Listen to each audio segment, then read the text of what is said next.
mysterious ledger.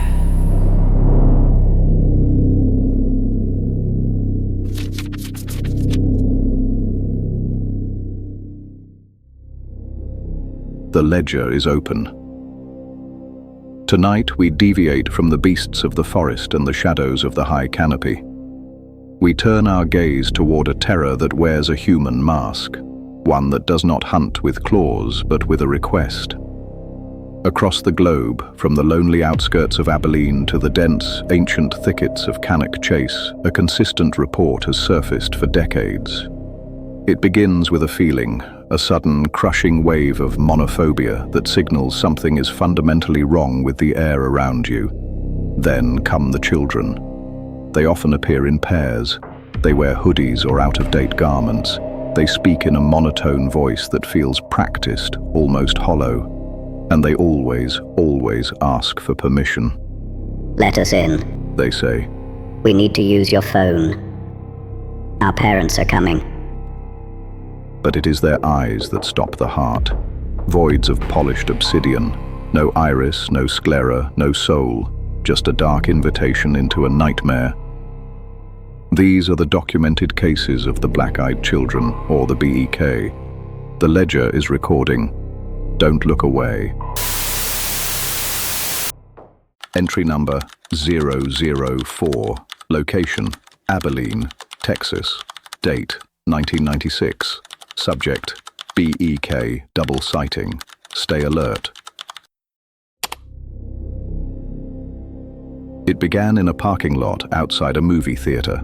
Brian Bethel, a man trained to report facts, was sitting in his car under the glow of a marquee. Two boys approached. They looked ordinary, hoodies, sneakers, but Bethel describes an immediate, soul-crushing dread that hit him before a single word was spoken. They wanted a ride to see Mortal Kombat. They claimed they'd forgotten their money. Bethel noticed the movie had already started. Then he noticed the eyes. No iris, no white, just coal-black voids. As he rolled up the window, the polite mask slipped. One boy began pounding on the glass, his voice shifting from a child's plea to a low, demanding growl. "We can't come in unless you tell us it's okay. Let us in." Bethel drove away. When he looked in the mirror seconds later, the pavement was empty. Entry number 005. Location: Cannock Chase, UK. Date: 1982. Subject: audible and visual sighting, sense of dread. File remains open. Deep in the woods of Staffordshire, the black-eyed girl is a local legend that refused to stay in the past. In 1982, a woman walking through the dense canopy heard a child's piercing scream. She ran toward the sound and found a young girl, no more than 10, standing with her back turned. When the girl spun around, the witness didn't see a child in distress. She saw a pale face dominated by two light-absorbing black pits where eyes should be. The entity didn't speak. It simply stared, paralyzed the witness with a feeling of impending doom, and then vanished into the thicket. Decades later, in 2014, the reports returned. Hikers and drone pilots alike began capturing a figure in white, moving through the trees in a way that defied human biology. In the chase, they don't ask to come in. They wait for you to come to them. Entry number 006. Location: Vermont, USA. Date: 2016. Subject: double sighting, physiological reaction. The ledger is open. During a heavy snowstorm, an elderly couple heard a rhythmic, heavy knocking at 2 a.m. Standing on their porch were two small children, a boy and a girl. They weren't dressed for the cold. They looked down at their feet and said only, "Our parents are here soon. May we come in?" Against every instinct, the couple let them in. The air in the house immediately turned frigid. The couple's cats, usually friendly, fled the room in a state of visible terror. While the wife was in the kitchen, the husband began to feel a sharp pain. His nose started bleeding uncontrollably. When the wife finally saw the children's faces in the light, she saw the obsidian eyes. She fled to the hallway, only to hear the children leave as abruptly as they arrived.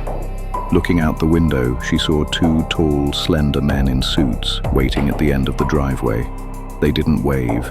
They didn't move. They just watched. Entry number 007.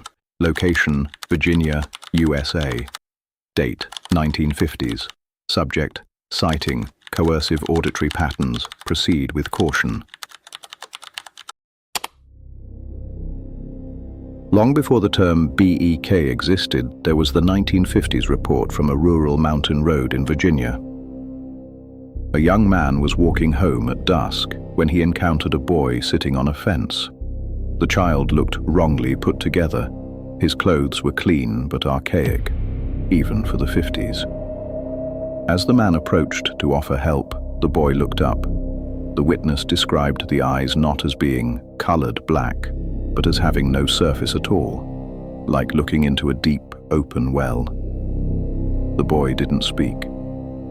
He simply pointed toward the man's home and whispered, "They are waiting for you." The witness ran the entire way back, only to find every door and window in his house standing wide open. Entry number 008. Location, Portland, Oregon, U.S. Date, 2012. Subject, unauthorized vehicle intrusion and psychological distress. The ledger is always waiting. In a busy suburban shopping center, a mother left her 9-year-old son in the car for less than 5 minutes while she grabbed milk. When she returned, a second child was sitting in the back seat right next to her son. The intruder was pale, unnervingly still, and dressed in a dark hoodie. The mother's instinctual terror was so physical she dropped her groceries. She pulled her son out of the car, and as she did, the visitor looked up. The eyes were jet black voids. Her son later told her the boy had simply walked up, tapped the glass, and said, "I want in." The son, thinking it was a new friend, had unlocked the door. The aftermath was even more chilling. The family's car was totaled in a freak accident the next day, and the son suffered from a series of unexplained, shifting illnesses for months following the encounter. Entry number 009. Location, Cannock Chase, UK. Date, 2022. Subject, auditory sighting and environmental disturbance. File remains open. We're back to Cannock Chase, a place where the trees seem to hold their breath. In 2022, a pair of teenage campers heard the sound of a child giggling outside their tent at midnight. When they shone their torch into the tree line, they saw a girl moving between the trunks. But she didn't walk.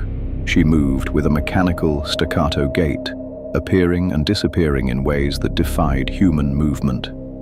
In the morning, they found the area around their tent had been decorated. Twisted stick formations hung from the branches, and neat, deliberate piles of stones surrounded their sleeping area. As they fled to their car, they saw her one last time.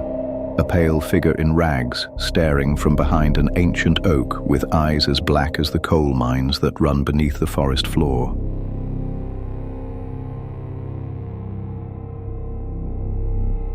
The cases we have examined tonight share a chilling commonality: the rule of the threshold. In folklore, ancient entities, vampires, demons, the uninvited, could not cross a doorway without an express invitation. In the modern accounts of the BEK, this rule remains the only barrier between the witness and an unknown fate. Note the physical symptoms reported by those who let them in: sudden illness, uncontrollable nosebleeds, bad turn of luck, and a lingering rot that seems to follow the witness for years. It suggests these are not children at all, but something predatory, masquerading in a form designed to exploit our natural instinct to protect the young. As you finish this archive entry, ask yourself, If you heard that rhythmic knocking at 2 a.m., if you saw those small, pale figures shivering on your porch in the rain, would your instinct to be polite outweigh your instinct to survive? The ledger is always accepting new evidence. If you have looked into the black voids and lived to tell the tale, use the submission template below. Stay for the truth or the nightmare.